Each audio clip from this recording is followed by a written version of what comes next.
adalah keadaan-keadaan yang melihat kondisi keadaan dunia ini adalah keadaan yang boleh dikatakan agak-agak menakutkan Bapak Ibu ya. Bapak-bapak bukan Bapak Ibu ya. Ada hal-hal yang menakutkan ya, persaingan pekerjaan, persaingan bisnis ya. Atau mungkin Bapak berpikir, saya semakin tua, kalau yang pegawai negeri semakin tua itu semakin senang. Kenapa? Akan menuju kepada purna tugas gitu ya Pak ya. Tapi yang istilahnya pegawai biasa, bukan merendahkan Bapak-bapak. Tapi kadang-kadang ketika sudah mulai masuk masa tua akan mulai berpikir, aku seolah sudah tidak kerja karena usia, aku apa kerja di mana? Benar apa enggak? Kalau yang pegawai masa tua ada jaminan Pak ya, ada pensiun ya. Tetapi yang kita yang pekerjaannya bukan pegawai atau pekerjaan sebagai karyawan biasa, pasti kita akan berpikir, kenapa? Karena sebagai seorang kepala rumah tangga, sebagai seorang pemimpin, kita ini diberikan tanggung jawab dalam kita memimpin. Kita diberikan tanggung jawab dalam kita membawa keluarga-keluarga kita. Kalau Bapak-bapak masih ingat firman firman Tuhan yang saya sampaikan terakhir saya melayani, ada satu poin yang sampai hari ini terus membekas dalam hati saya, bahwa sebagai seorang pemimpin kita harus mengerjakan tugas kita sampai tuntas. Ya, kita harus mengerjakan apa yang Tuhan percayakan kepada kita sampai selesai. Ketika Musa, Tuhan katakan karena dia melanggar apa yang Tuhan perintahkan kepada dia. Tetapi Musa, dia tidak berhenti di tengah jalan. Walaupun pada saat itu Tuhan katakan apa kepada Musa? Musa, kamu itu tidak akan masuk ke tanah Kanaan. Karena dia melakukan salah. Tetapi apakah Musa mundur? Tidak. Musa tetap maju. Untuk apa? Memimpin orang-orang Israel sampai di mana Tuhan percayakan dia. Ada banyak kali orang ketika umpamanya ya, sudah kamu enggak usah ikut sampai sini saja. Ada banyak orang mundur, tapi Musa dia tetap maju. Nah, saya tidak akan bicara lagi tentang Musa, tapi satu hal yang menjadi pertanyaan kepada bapak-bapak di saat pada sore hari ini. Menurut bapak-bapak atau bagi bapak-bapak, apa yang ingin atau apakah yang akan bapak-bapak kerjakan ya dalam rumah tangga kita? Apakah kita ingin keluarga kita bahagia atau keluarga kita ini tidak bahagia? Bahagia ya Pak Debi ya? Bahagia.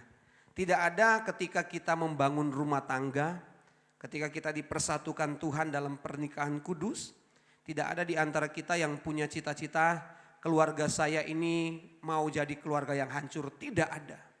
Tetapi semua kita, saya percaya kita sepakat bahwa kita mau supaya keluarga kita ini bahagia. Mari kita akan belajar malam hari ini kisah tentang Ishak ketika dia berada di negeri orang Filistin.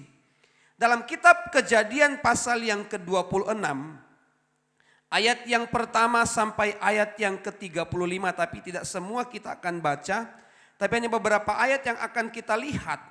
Ya, Kejadian pasal yang ke-26 kita baca dulu sampai ayat yang ke-8.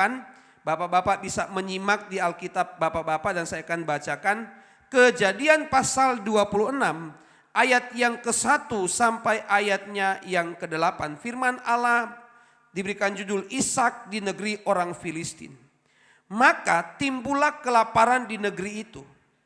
Ini bukan kelaparan yang pertama yang terjadi dalam zaman Abraham. Sebab itu Ishak pergi ke Gerar kepada Abimelek raja orang Filistin. Lalu Tuhan menampakkan diri kepadanya serta berfirman, janganlah pergi ke Mesir, diamlah di negeri yang akan kukatakan kepadamu. Tinggallah di negeri ini sebagai orang asing, maka aku akan menyertai engkau dan memberkati engkau, sebab kepadamulah dan kepada keturunanmu akan kuberikan seluruh negeri ini. Dan aku akan menepati sumpah yang telah kuikrarkan kepada Abraham ayahmu. Ayat 4. Aku akan membuat banyak keturunanmu seperti bintang di langit. Aku akan memberikan kepada keturunanmu seluruh negeri ini. Dan oleh keturunanmu semua bangsa di bumi akan mendapat berkat. Ayat 5. Karena Abraham telah mendengarkan firmanku dan memelihara kewajibannya kepadaku, yaitu segala perintah, ketetapan dan hukumku. Jadi tinggallah Ishak di Gerar. Ketika orang-orang di tempat itu bertanya tentang istrinya, berkatalah dia saudaraku. Sebab ia takut mengatakan ia istriku karena pikirnya jangan-jangan aku dibunuh oleh penduduk tempat ini karena Ribka sebab elok parasnya. Ayat 8, setelah beberapa lama ia ada di sana. Pada suatu kali menjenguklah Abimelek raja orang Filistin itu. Menjenguklah Abimelek raja orang Filistin itu dari jendela. Maka dilihatnya Ishak sedang bercumbu-cumbuan dengan Ribka istrinya. Puji Tuhan. Bapak Ibu, Bapak-bapak yang kasih dalam Tuhan. Ada satu peristiwa yang terjadi pada zaman di mana Abraham, ya, dalam ayat yang ke-1, maka timbullah kelaparan di negeri ini atau negeri itu. Ini bukan kelaparan yang pertama. Sebuah keadaan atau sebuah persoalan yang besar yang terjadi dalam kehidupan daripada Ishak dan istrinya. Karena di negeri mereka terjadi kelaparan dan firman Allah katakan ini bukan kelaparan pertama pada zaman Abraham. Nah, kapan kelaparan pertama terjadi? Kelaparan pertama terjadi dalam kitab Kejadian 12 ayat yang ke-10. Ya, Bapak-bapak bisa membaca di sana Kejadian 12 ayat yang ke-10, ya, mencatat tentang kelaparan yang terjadi. Nah, ini adalah sebuah masalah, ini adalah sebuah persoalan yang terjadi dalam keluarga daripada Ishak dan Ribka istrinya. Nah, tadi kita sepakat bahwa setiap keluarga pasti memiliki harapan untuk mempunyai keluarga yang bahagia. Ya, semua keluarga, baik keluarga muda, bahkan sampai keluarga-keluarga yang sudah usia lanjut, semua merindukan bahwa keluarga mereka memiliki adalah satu keluarga yang bahagia. Hubungan antara suami dan istri, juga anak orang tua menginginkan semuanya adalah hubungan yang harmonis. Ya, kita semua sepakat bahwa kita ini ingin punya satu keluarga yang bahagia. Nah, malam hari kita akan belajar seperti apakah keluarga bahagia yang menurut firman Tuhan. Nah, Bapak-bapak, keluarga yang bahagia menurut firman Tuhan, ya, itu bukan terletak atau bukan berarti satu keluarga itu tanpa masalah. Ya, keluarga yang bahagia, sekali saya mau katakan bahwa keluarga yang bahagia menurut firman Tuhan bukanlah keluarga yang tanpa masalah. Loh, kenapa dikatakan bahagia kalau punya masalah? Karena apa? Karena masalah ini seringkali membuat kita ada selisih paham, benar apa enggak? Ya, seringkali masalah kecil ini bisa terjadi dalam siapapun. Ya, dimanapun kita ada, apalagi dalam keluarga yang setiap hari yang kita temui orang-orang itu saja. Kadang-kadang hanya masalah sepele terjadi masalah. Sekarang musim panas, Bapak ya. Kadang-kadang hanya gara-gara kipas angin. Suaminya seneng kipas angin, istrinya hendak kuat kipas angin. Kadang-kadang bapaknya nyalakan kipas angin. Wes topa aku ra kuat, ya. Wes aku ndak kuat kalau ndak ada kipas angin. Akhirnya apa? Masalah terjadi. Pisah tempat tidur, ya. Bapaknya tidur cari tempat yang adem, istrinya tetap tidur di kamar, ya. Ini seringkali terjadi masalah. Nah, sekali lagi, keluarga yang bahagia itu bukanlah keluarga yang tanpa masalah. Bahkan keluarga yang bahagia itu bukanlah ditentukan dengan situasi atau kondisi yang ada di luar. Tetapi kebahagiaan itu ditentukan dari dalam hati kita. Keluarga yang bahagia bukanlah ditentukan dengan situasi yang di luar. Apa situasi di luar? Oh, situasi di luar itu contohnya begini. Oh, kalau saya punya segalanya saya bahagia. Punya mobil, punya rumah mewah, oh baru bahagia. Itu kondisi luar. Tapi itu tidak menjamin satu keluarga bisa bahagia. Bahkan terkadang saking banyaknya kendaraan, masalah tambah muncul Bapak-bapak. Ya, Tuhan berkati kita dengan kendaraan, tapi kadang-kadang ya masalah terus terjadi. Enak kalau punya kendaraan, enak ya. Enak kalau punya. Pas bayar pajaknya lah bapak-bapak. Ya enak le pas make. Pas bayar pajak, opone pas 5 tahunan. Wes nabung baru ya. Nah ini yang terjadi. Nah Bapak kesalahan Tuhan, bahwa sesungguhnya kebahagiaan itu ditentukan dari dalam hati kita. Kalau kita melihat tentang Ishak dan Ribka, Ishak mengalami situasi dan kondisi kelaparan. Dan pada saat itu, tapi bukan berarti ini menjadi alasan. Ya, kelaparan yang dialami oleh Ishak dan juga orang-orang lain pada saat itu tidak menjadi alasan bagi Ribka dan Ishak ini tetap menjadi keluarga yang bahagia. Ya, tidak ada alasan karena kita melihat tadi bagaimana mereka sekalipun dalam kondisi, sekalipun dalam keadaan yang sulit, ya kelaparan ini sekali lagi bukan pertama terjadi. Dan ini akan bisa mempengaruhi kondisi seseorang. Jangan dulu kita bicara kelaparan. Situasi hari-hari ini banyak orang yang mengalami kekurangan air. Saya berpikir Kota Blitar itu semuanya tidak akan alami kekeringan air. Ternyata prediksi saya salah. Kenapa? Kelurahan Sentul, saya baca berita tadi, itu sudah beberapa keluarga yang tidak mencukupi air bersih. Seperti itu ya Pak ya, yang sudah baca beritanya. Saya pikir Kota Blitar ini aman dari air, sekalipun musim kemarau. Ternyata enggak. Ya, Sentul dan juga ada beberapa kecamatan di Blitar Selatan, ya 4 kecamatan. Ini alami krisis air bersih. Ini masalah. Ya, tetapi di tengah-tengah masalah yang terjadi kepada Ribka dan Ishak tidak membuat mereka menjadi keluarga yang putus asa. Nah, Bapak-Bapak yang sekalian Tuhan, mengapa Tuhan izinkan permasalahan terjadi dalam kehidupan kita?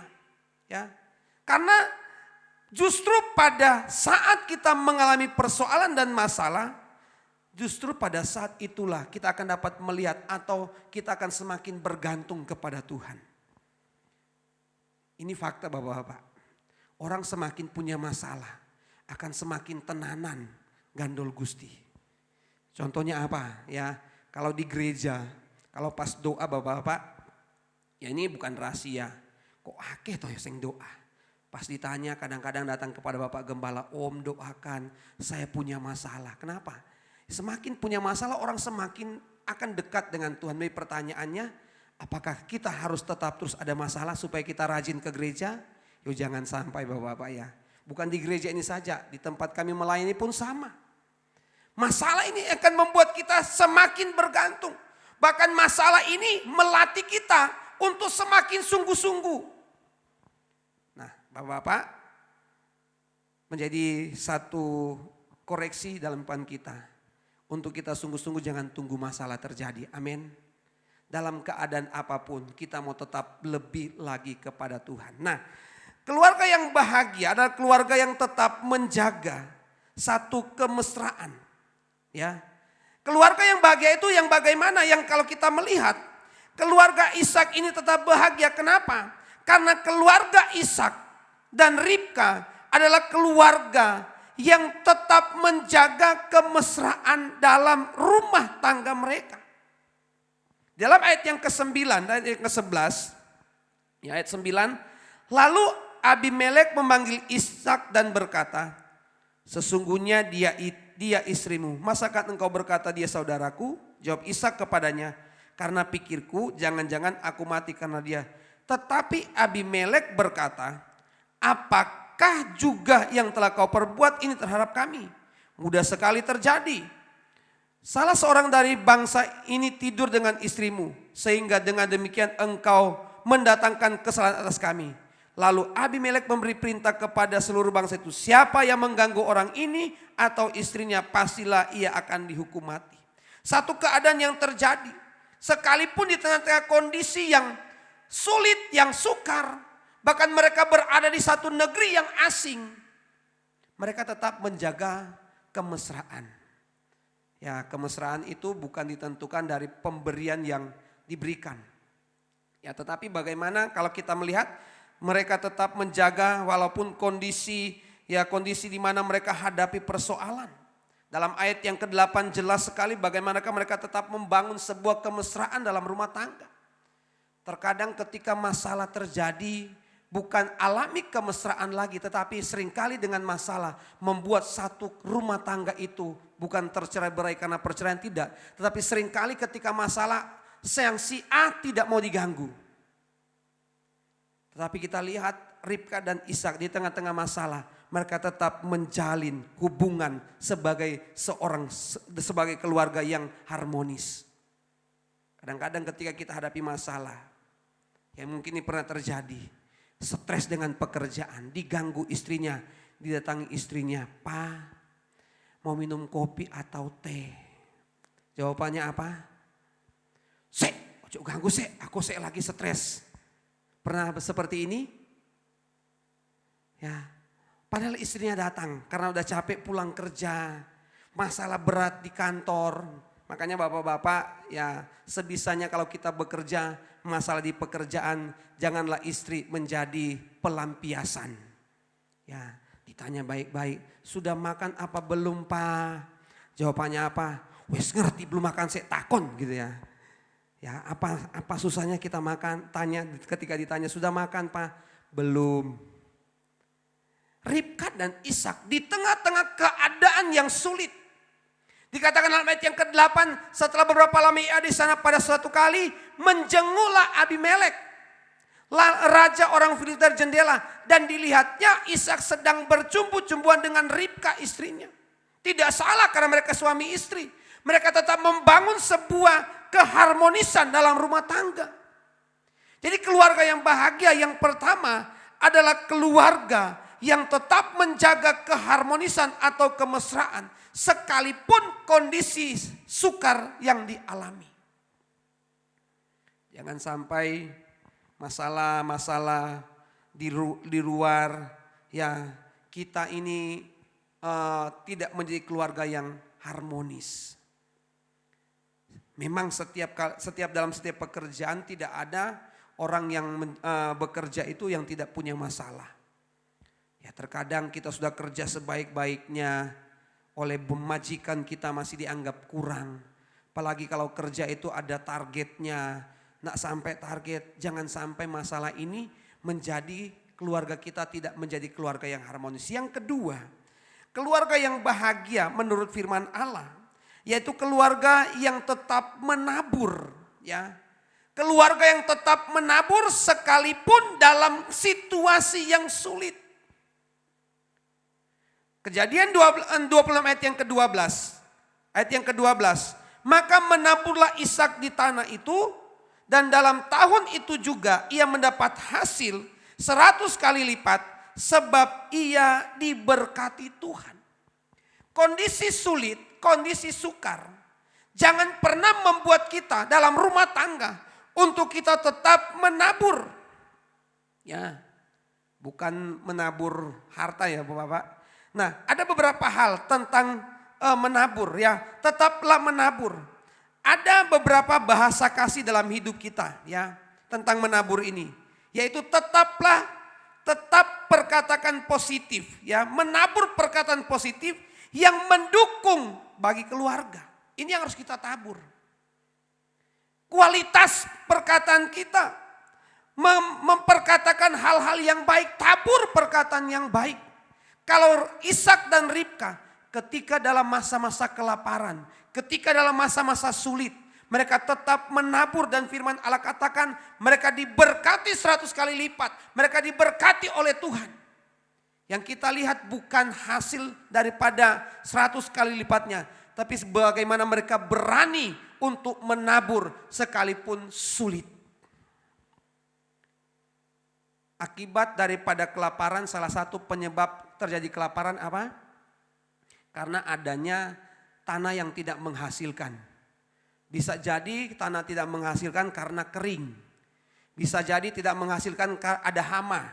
Bisa jadi tanah tidak menghasilkan karena belum waktunya panen sudah diserang hama. Tetapi Ishak sekalipun sulit, dia tetap menabur menabur dan terus menabur.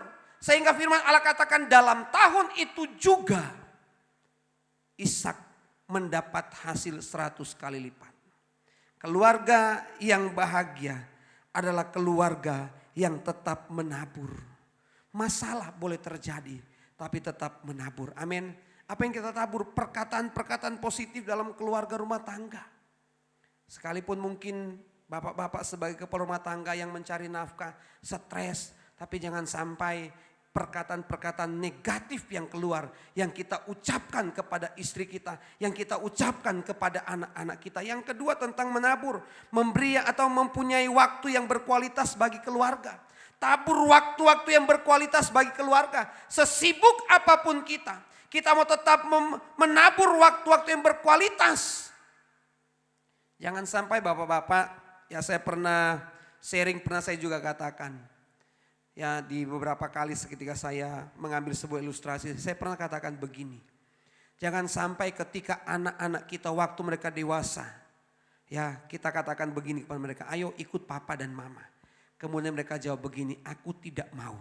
Alasannya apa? Ternyata ada satu peristiwa ketika satu keluarga ini ajak anak-anak mereka, ya mereka ada satu ucapan yang disampaikan anak-anak, aku enggak mau. Kata aku enggak mau ini sih enggak masalah. Tetapi yang belakangnya apa? Waktu aku masih kecil, ya sudah dewasa, sudah bekerja.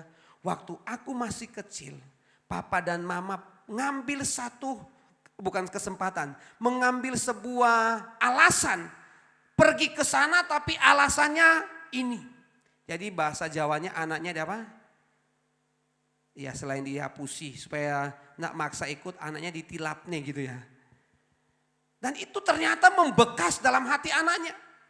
Ya makanya itu saya belajar ketika saya itu jadi satu pelajaran bagi saya. Jadi kemanapun kalau saya mau pergi saya akan belajar jujur dengan anak saya. Papa mau pergi ke sini.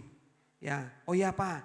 Ya pernah waktu dia masih kecil, ya saya seringkali ada orang katakan, enggak usah dipamiti nanti anaknya nangis.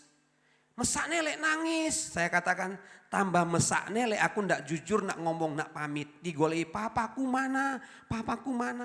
Jadi saya ngomong, saya katakan papa mau pergi apa lagi waktu umur 1-2 tahun ya sudah mulai ngerti papanya pergi. Ya awalnya dia nangis, aku ikut.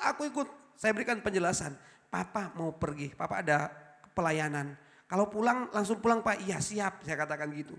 Dan ini waktu-waktu kualitas yang berkualitas ini harus kita tetap bangun dalam keluarga kita. Seberapa banyak sih, seberapa lama waktu kita dengan keluarga kita? Ya, yang anak-anaknya belum menikah masih kumpul. Tapi ketika anak-anaknya menikah, punya rumah tangga sendiri-sendiri, tinggalnya sendiri-sendiri. Saya pernah bertemu dengan satu keluarga bapak-bapak, punya anak 7. Ya, punya anak 7. Tapi ironisnya dari ke-7 anak enggak ada yang bareng ibunya. Sedih melihat ya dari 7 anak enggak ada yang punya kerinduan untuk berkumpul dengan orang tuanya. Ya, kenapa? Sudah punya keluarga sendiri-sendiri. Makanya di saat-saat kondisi yang sulit, waktu-waktu yang berkualitas harus kita tetap berikan. Memberikan yang terbaik bagi keluarga, melayani keluarga dengan kasih. Ya. Melayani keluarga dengan kasih. Yang terakhir, yang ketiga, ya, keluarga yang bahagia. Keluarga yang bagaimana? Yang pertama tadi, keluarga yang bahagia itu adalah keluarga yang tetap menjaga kemesraan, keharmonisan, sekalipun masalah sulit. Yang kedua, keluarga bahagia adalah keluarga yang tetap menabur di tengah-tengah kondisi yang sukar. Yang ketiga yang sangat penting, yaitu keluarga yang bahagia adalah keluarga yang tidak menjauh dari Tuhan. Ayat 25, Kejadian pasal 26 ayat yang ke-25. Sesudah itu Ishak mendirikan mezbah di situ dan memanggil nama Tuhan. Ia memasang kemahnya di situ, lalu hamba-hambanya menggali sumur di situ. Bapak yang dikasih dalam Tuhan, Ishak di tengah-tengah kondisi sulit, Ishak tidak pernah menjauh dari Tuhan. Bukan saja hanya dicatat di dalam ayat 25. Tetapi ketika Ishak akan pergi dari tempat di mana mereka alami kelaparan, Ishak tetap mengedepankan perintah Tuhan. Ketika Tuhan perintahkan kepada Ishak dalam ayat yang kedua, lalu Tuhan menampakkan dirinya kepada Ishak, janganlah pergi ke Mesir, diamlah di negeri yang akan kukatakan kepadamu. Jadi Ishak ini sekalipun dalam kondisi sulit, Ishak tetap dekat dengan Tuhan. Karena banyak orang ketika masa sulit juga, ya mereka pun tinggalkan Tuhan. Banyak orang ketika alami masa-masa sukar, mereka lupa dengan Tuhan. Mereka coba mengandalkan kekuatan sendiri. Tetapi Ishak selama dia mengalami pergumulan kelaparan, Tuhan tetap menjadi nomor satu dalam hidupnya. Ketika Ishak pun menggali sumur, beberapa kali sumurnya diambil, tetap dia mencari Tuhan, ya. Di dalam ayat yang ke-24, lalu pada malam itu Tuhan menampakkan diri kepadanya serta berfirman, akulah Allah ayah Abraham, jangan takut sebab aku menyertai engkau. Aku akan memberkati engkau dan membuat banyak keturunanmu karena Abraham hambaku. Kenapa Tuhan menampakkan diri kepada Ishak? Karena Ishak adalah orang yang dekat dengan Tuhan. Jadi Bapak-Bapak, kalau kita ingin keluarga kita menjadi keluarga yang bahagia, kondisi yang dialami Ishak mungkin adalah kondisi yang tidak jauh beda yang kita alami. Tapi tetap bangun keharmonisan dalam rumah tangga. Amin. Jangan sampai masalah tadi saya katakan, sudah makan Pak, ojo takon. Aku sih pegel, ya.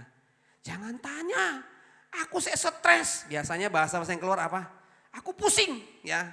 Saya ojo takon, ya. Sanau. Ya mungkin istrinya ya diam ya, tapi ya sudah menyakitkan Bapak-Bapak ya. Ditanya baik-baik, kopi apa teh?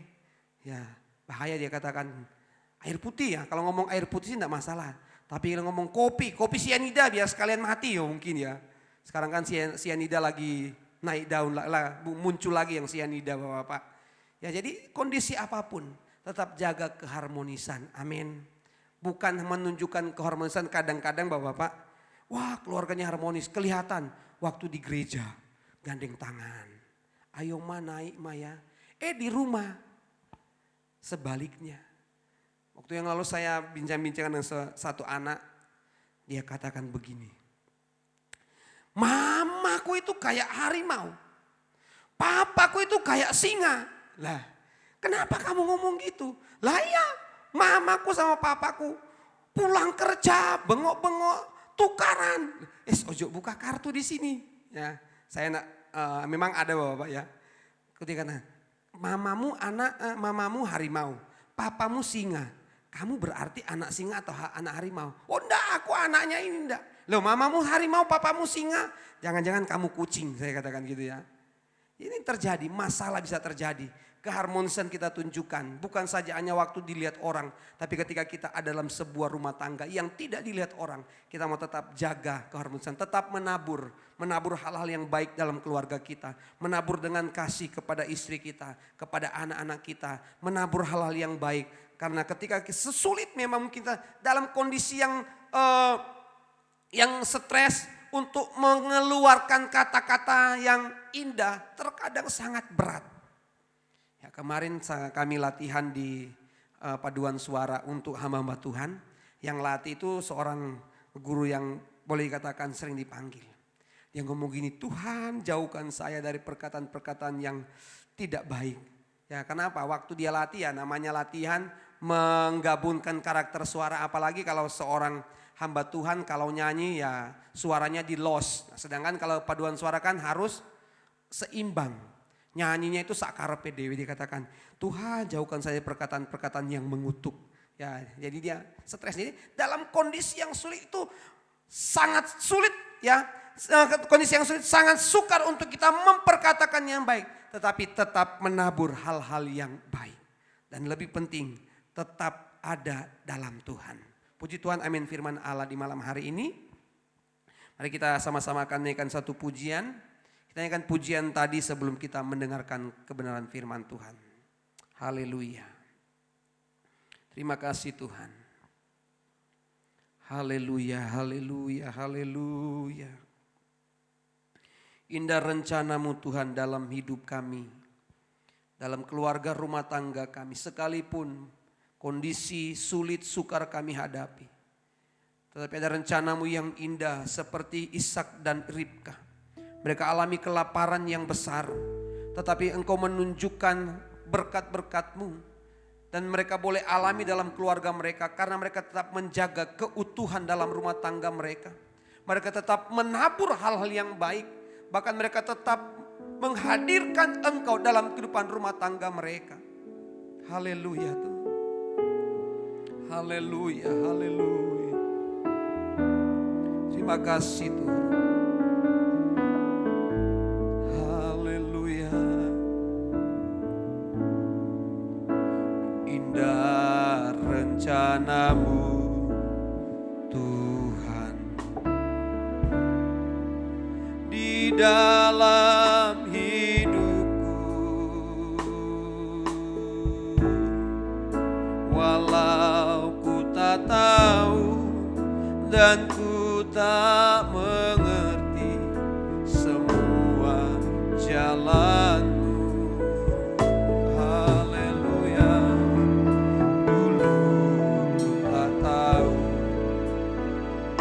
Berat ku rasakan, berat ku rasakan, hati menderita dan ku tak berdaya menghadapi tapi ku mengerti sekarang, tapi ku mengerti sekarang, Kau tolong padaku. Haleluya, haleluya. Kini ku melihat dan ku merasakan indah rencana-Mu. Haleluya. Tapi ku mengerti Kau tolong padaku. Kini ku melihat dan ku merasakan indah rencana. Bapak-bapak yang dikasihi dalam Tuhan, memang dalam hidup kita tidak pernah lepas dari persoalan. Tidak pernah lepas daripada yang namanya tantangan dalam hidup ini. Tetapi jangan membuat tantangan ini, persoalan ini menjauhkan kita dari Tuhan. Jangan sampai masalah yang terjadi membuat kita tidak ada lagi yang namanya keharmonisan dalam rumah tangga. Atau ketika kita hadapi persoalan, kita tidak lagi melakukan hal-hal yang baik, menabur hal-hal yang baik. Kalau kita perhatikan Ishak dan Ribka, kondisi berat mereka alami. Bukan saja hanya soal mereka alami kelaparan, tetapi mereka berada di satu negeri yang asing. Tidak ada yang mereka kenal. Dengan budaya, dengan kebiasaan yang berbeda. Tetapi mereka tetap menjaga keharmonisan dan keutuhan rumah tangga mereka. Mereka tetap menabur hal-hal yang baik. Berani untuk melakukan hal yang benar. Terlebih lagi mereka tidak menjauh dari Engkau. Ada banyak kali kita menjauh dari Tuhan karena ada masalah. Ada banyak kali kita korbankan Tuhan hanya karena persoalan dalam rumah tangga kita. Malam hari ini, kalau ingin keluarga kita bahagia, jaga keharmonisan dalam keluarga kita. Tetap menabur dan jangan pernah menjauh dari Tuhan. Tapi ku mengerti sekarang. Mari kita bangkit berdiri bersama-sama. Kau tolong padaku. Haleluya.